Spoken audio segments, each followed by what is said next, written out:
we are all set and ready to hear and get inspired by our first speaker, Ms. Bhagyashree Patwardhan, in front of us. Once again, जोरदार तालियां हो जाए to welcome her. Thank you. Hi, I'm Bhagyashree. I'm coming here from Goa. I live in Goa now, and I used to live in Bombay for many years, but moved there about 6 years ago. So, rightfully, as you can see, the presentation is titled Universe and Us. Now, I thought we were here to talk about design.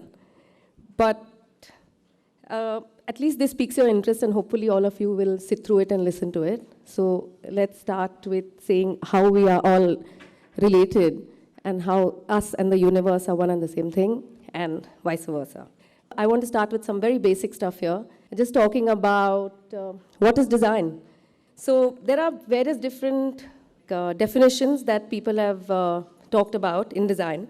But for me, what defines it the most is something called human nature to shape and make our environment. We use the human nature to shape and make our environment. And the construction of an object system is what is defined as design by Wikipedia. But that's not how I see it. Then we go to art. What is art? Can anyone tell me what is art? And if there's any difference in design and art? Is there any overlap between the two? According to me, art is driven by a lot of intuitions, desires, emotions, and design is a more pragmatic and practical approach to things, is how I would look at it. Design is more about problem solving for others, whereas art is an expression for the self. It's about what you want to do, how you want to do it, and nobody actually judges you or tells you what you should do or how you should be. Whereas design is typically done for a certain audience, a certain paradigm of people who you are catering to. Now, when you're studying design, you go through various different things like what is problem solving? How does one go about design? So you're taught design process, design thinking, design principles, design philosophy. Now, what are all these things? These are just really basically steps to climb up the ladder, or these are just tools which help you achieve a certain solution. And why do you have to go through this process to reach where you have to reach in design? Probably because you are targeting the end consumer and not really looking at the self as an expression. But is that the only principle you think that design follows? So this is typically what a design process looks like, where when we are given a design problem, you look at gathering all the information about it. So you're looking at brainstorming, you're putting together all the information, you're analyzing it, synthesizing it, ensuring there are certain steps and processes which you follow to reach a final solution. That is typically what you apply to a product design solution or a graphic design solution. What is design thinking then? Everybody's been talking about design thinking. Why is it so different, or what does that entail?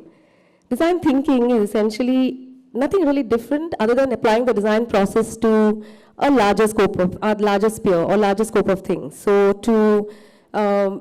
it's a methodology that is used for ideation, for development, and for human-centered interactive kind of approach.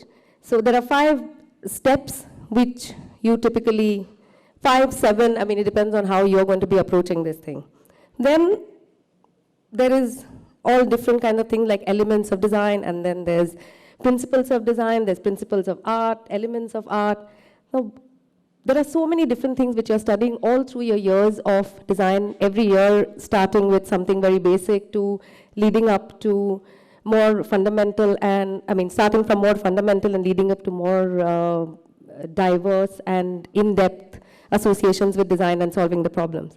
But is that the only thing you really need to look? Is that the path, the road that you travel on to reach where you have to reach? What is design philosophy then? So all these things that you were talking about earlier are rules and regulations that you adhere to. But when you come to design philosophy, it's driven by emotions. And that is where the shift or the change happens. When there are emotions and feelings that come into play in anything that you're doing in life, as opposed to certain rules that you follow, things change. Because suddenly they become personal. Suddenly you're thinking about how somebody else is associating with it, or what is it that you're triggering in someone else in their thoughts, actions, and feelings.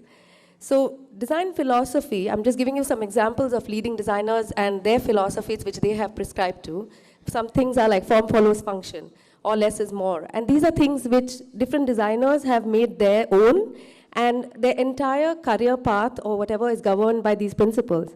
And they follow that career path, keeping the emotions and feelings of what they feel into it. So if you look at emotional design or slow design is something that I adhere to. Maybe I adhere to something called slow design. Now what is slow design? I define my own parameters of slow design using my emotions and feeling and applying all the design processes and thinking and whatever else that we are talking about to it.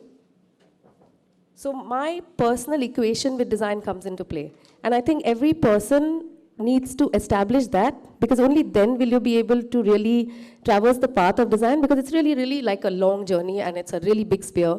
Now, they can be design and they can be design, and it can be judged by various different people. It's a judgmental space because people are going to talk about it and people are going to form opinions. But if you come from a space which I feel comes from your heart, or you have your knowledge about all the principles in place and come from your heart, I think it makes a difference. So basically what I'm trying to say is how you choose to live your journey, it really defines your philosophy. And it's not only related to design. What kind of a person you are plays a big role in how you design, or what eventually you're going to produce, which is going to affect certain people who you're designing for, or certain communities or territories or whatever else that we're designing for. So I'm going to stop this bit here and go into another part, which is sustainable. Now, does anyone know what is sustainable or what is sustainability? Have you heard this before? Has anyone talked to you about this? You're trying to devise solutions or bring for problem-solving mechanisms which are not harmful to the environment or not depleting natural resources, or thereby supporting long-term ecological balance. That was it. But that, I think, is a very, for me at least, is a very narrow worldview, because we are still bringing a lot of new things into the world. So what is sustainable development? Sustainable development essentially is when we are talking about when we care. In very, very simply put, when we care, we are not selfish. We are talking about what we live in, the environment we live in, the people we live around, the culture, the economics, the environment, and we care. That is what sustainable development is, because when you come up in life, you bring everyone else with you. That is what sustainable development is. So what are the different parameters and things that affect people, planet, prosperity, environment, economics? These are the different things that come into play when you're developing anything or designing anything which has a sustainable quotient to it. So how does it apply to design, right? Because you guys, some of you are from the design industry, we are talking about sustainable design, and architecture being one of them. So you're looking at what kind of resources, renewable energy, whether I'm using earth-friendly materials. But in the first place, we are talking here about, I think, physical objects and physical and material impressions of what is being used in making a design or formulating a design. But are we then talking about anything else here? It's like, I just like to take an example of plastic, okay? When it was being made or when someone brought it into the world, was anyone questioning whether it is a material which is harming us? Or is it going to have any other side effects? Or was it just looked at as something that has been, do you know plastic is one of the biggest things and biggest issues we are facing today in life, right? Right? And it's depleting all our resources and it's polluting our waters, earth, animals are dying, we are dying, and a lot of other things, right? So do you think that is something that was sustainably developed? Of course it's a need, we are all using it, and I don't know how we would be living without plastic as a part of our life. But is that something that has been sustainable in its thinking or design? Same thing as technology. Now, we wouldn't be here. I wouldn't be here talking like this if it wasn't for technology, right? But then, what are we talking about when we talk about technology? In terms of medicine or in terms of all the advances that it has done in terms of communication and healthcare and various other factors, yes, it's reached like amazing heights. But what if it's going to take over our lives tomorrow? Have you guys heard of something called artificial intelligence? And do you think that's a good thing or a bad thing? Do you think tomorrow if it takes over your life and stops you from thinking, is that a good thing? So what are we trying to say here? Are we trying to say that progress is bad? Or does sustainable mean you have to be non-progressive? Or money doesn't count? Or growth or power doesn't count? Or is it not necessary? Is that what I'm trying to say? Anyway, I think sustainable starts from saying, at the cost of what? What are you willing to give up? And at the cost of what is where sustainable comes into play. So fine, technology is great. Advancement of plastic, other materials is fine. You're looking at artificial intelligence coming into your life to ease your way of living, or robots paving your way for certain things. But tomorrow, there was a video I was watching where they say there's a chip that's going to be installed in your eye. You're not going to need to take exams because it's going to write for you. And it's going to have all the power to just interpret the information. Now, is that a good thing? As students, you'll say yes, but eventually in life, perhaps it's not, because it just doesn't help you think. It takes away your brain power. As human beings, don't you think there is something more to us than somebody else being able to automatically do certain things?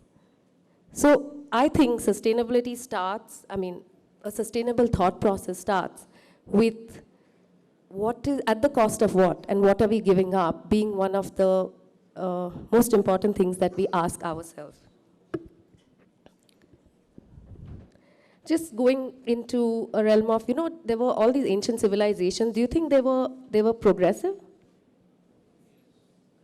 Like the Mayans or the Incas or Egyptian pyramids and Machu Picchu and all these different ancient civilizations that we're talking about, which were thousands and thousands of years ago. Do you think they were progressive? Looking at whatever they were doing, if they could build pyramids, and if they could preserve bodies for thousands of years, which we still don't know how they have done, obviously they had access, or they knew a lot of things, technologically advanced or scientifically advanced or whatever, but I would think that they knew where to stop. They knew when to call it a stop. They knew that the progress of my community, my peers, my society, and everything else is far more important for an enhanced way of living than killing your resources or depleting your resources around you, which are probably not really helping your cause. So if we know that, why aren't we doing anything about it? Why have we still built a world which is not really paying heed to that, and hasn't really taken that along as we build our future? So when I look at sustainable design, I feel that it's very important to look at the past to build our future. We cannot just keep going and raving and going ahead full-fledged and keep going into the future without really looking at where we come from. So everyone talks about roots and culture and heritage, but I don't think we really pick up on the right things in that context. We only talk about religion and how everyone is against something or everyone is for something and whatever else. But what it prescribed or what the philosophies were, no one really pays heed to that. And whether there was any truth to it or whether there was any depth to it, I think that is what. So hence when I'm talking about sustainable design as we know it is a modern day concept, is because we are looking at new materials which have already been used in the last 50 years, killing all the resources or hundreds of years because of certain economic, political, whatever other influences might have been in the industry. And not a lot of people being able to question why. They just forced it upon you and you took it. So does that mean we stop designing again? These are all just questions. These are something you need to think about as people who are going to be we're not going to be there. You are going to be there. Your kids are going to be there. So what kind of a world are you living for your kids is something that you need to think about in the future. Sustainable design and spirituality are very highly linked. Now, when I talk about spirituality, I'm not talking religion. We are talking when yoga prescribes mind, body, and spirit are all one and cannot be clearly separated. It's talking about working on different aspects of your body to make a stronger or larger whole, or finding equanimity in your way of thinking or way of being, and practicing all these principles in parts to strengthen yourself. Now, if that is what we are doing inward, isn't that what we should be looking at outward also? So spirituality is not only about looking inside, but it's also associating ourselves with what is on the outside. And how are we in tandem with that? How are we all maybe dancing together or making music together? How does it resonate within our body and minds and spirit? That is why I really feel. And when you say spirituality, I'm not talking only yoga.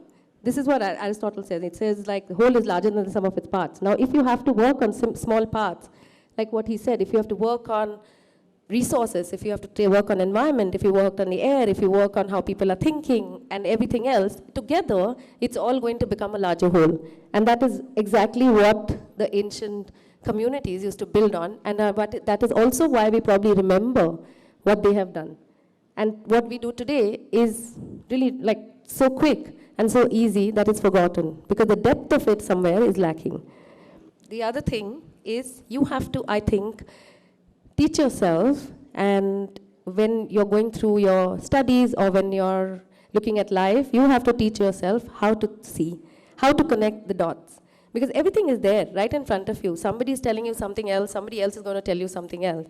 And it is up to you not to stand in isolation and really see what's happening within and around you. You have to feel, think, interpret, understand, and hugely influence what you're doing and what others are doing, and vice versa, because you are the future generation. So I could have taken examples of sustainable design from a product development or design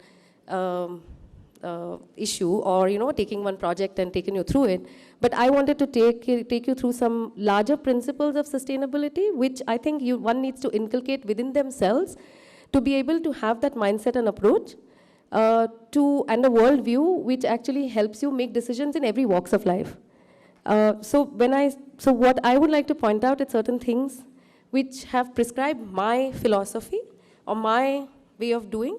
And this is only because of the last 20 years that I've spent in design. I've seen a lot of people working in this realm. It stems from the world that I'm living in, the world that we are leaving for the future. It's the advancement, diseases, living lifestyles, everything else. So one of the first things I feel that the principles, just like we had design principles and design thinking, is responsibility. I think we are shedding our responsibilities. We are not taking responsibility for who we are and what we do. The minute you start thinking about that in your life, your design will have, or whatever you do, whatever you touch in life, whether it's your relationships, whether it's design, whether it's you're teaching somewhere or traveling, everything will have the same feel and the same emotions. So responsibility to the earth, so it's something that sustains you, to your fellow human beings, to all the living things around you, the animals that breathe, the water you drink, and everything else. Second thing is awareness. I think it's very important that we know what's happening around you. What does this do? What do they mean? How do the people think, behave, question, ask? We just don't take things lying down in your stride and then don't do anything about it. What influences thoughts and thinking, patterns and behaviors? What is happening around you? I think it's very important. Being conscientious, knowing rituals, ideas, existence, having respect for other people and their way of thinking, not judging people, trying to accommodate and living in harmony. So being conscientious about it, having sensitivity to the environment, to the cultures, traditions, practices, to spiritual journeys, to people, a sense of sensitivity, having honesty towards yourself and towards others and everything that you do, and believe your practice and preach and advocate what you believe in. If you have that, I think it stems in your work. If you apply these principles, one more thing that I really feel is very important in the future and what is going to drive your thinking is collaboration. The world is heading towards collaborations, forming communities. The world is heading towards the future being not in isolation. You have to find people who think like you. You have to make a movement. You have to come together. And you want to find other believers, thinkers, practitioners, and come together to make your journeys happen. Because in isolation, you're not going to really make it or do anything very different. Knowing when to stop. Artificial intelligence, one example. Plastic, another example. knowing when to stop. You have to be able to say or ask your client tomorrow, is it really necessary? Can we look at alternate ways? Now, instead of petrol or instead of cars being driven so often, automobile, had we put in research into other energy resources like solar energy or renewable energy, water energy, 50 years ago, maybe today we would have had those alternate, but nobody did. Not that nobody did. Okay, I'm just going to not say that, but it hasn't come where it should have been because of various other influences, and you should know what were those influences. Why did petrol come to the forefront and not solar and renewable? That's a question all of you need to ask. Maybe you can do your research and find out why that didn't happen. Does anyone know what this is? So all I'm saying, I'm just going to tell you a little story. That is an anthropologist who was in Africa and doing some studies on the African concept, traditional African concept. He was finished his anthropological studies and he found some children hanging around him. And so he decided to play a little game with them. He managed to get some candy and from the nearest town and put it all in a decorated basket and the foot of a tree. He called the children and suggested they play a game. Now he said, now children, why don't you stand in a line, hold your hands, and why don't you stand in a line and run to the tree, and the first one who gets there can have all the candy that is there all to himself.